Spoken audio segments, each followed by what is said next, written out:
ఒక్కొక్క రెజిమెంట్కి ఒక్కొక్క నినాదం, జై శ్రీరామ్ కావచ్చు, బజరంగ్ బలి కావచ్చు, ఇటువంటివి మన వాళ్ళకి ఒక్కొక్క ఒక్కొక్క ప్రాంతంలో ఉండే సైన్యానికి ఒక్కొక్క రకమైన రణ నినాదం, హర్ హర్ మహాదేవ్ కావచ్చు, ఇవన్నీ ఉన్నాయి.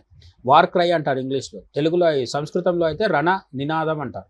ఇటువంటి నినాదాల్లో కూడా మనము భక్తి, ఆధ్యాత్మికత ఇవన్నీ కలగలిపి ఉండడం మనం గమనించవచ్చు. అదే విషయాన్ని నరవణే కూడా చెప్పారు. సైనికుల యొక్క ఆధ్యాత్మిక కోణాన్ని ఈ బుక్లో ఆవిష్కరించడం అనేది మెయిన్ హైలైట్గా మనం చెప్పుకోవాలి.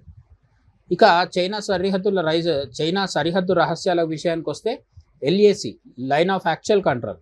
ఎల్ఓసి అంటే పాకిస్తాన్ దగ్గర ఉండే లైన్ ఆఫ్ కంట్రోల్. ఎల్ఏసి అంటే లైన్ ఆఫ్ యాక్చువల్ కంట్రోల్. చైనాకి భారతదేశానికి మధ్య ఉండే ఒక రకమైన అస్పష్టమైన రేఖ. దీనిపైన క్లారిటీ లేకుండా బ్రిటిష్ వాడు విభజించి వెళ్ళిపోవడం వల్ల ఎల్ఏసి అనేది అనేక కాంట్రవర్సీలకు, గొడవలకు కారణమవుతుంది. గల్వాన్ లోయ గొడవ విషయంలో కూడా ఎల్ఏసి దగ్గరే కుంటి చాకులు చూపుతూ, కుట్రలు పన్నుతూ చైనా మన మీద దాడికి దిగింది. ఎల్ఏసి దగ్గర చైనీస్ సైనికుల మైండ్ గేమ్స్ ఎలా ఉంటాయి, వాటిని ఎదుర్కోవడానికి మన వాళ్ళు వాడే, అంటే ఇండియన్ సోల్జర్స్ వాడే లోకల్ టెక్నిక్స్ గురించి చమత్కారంగా రాశారు.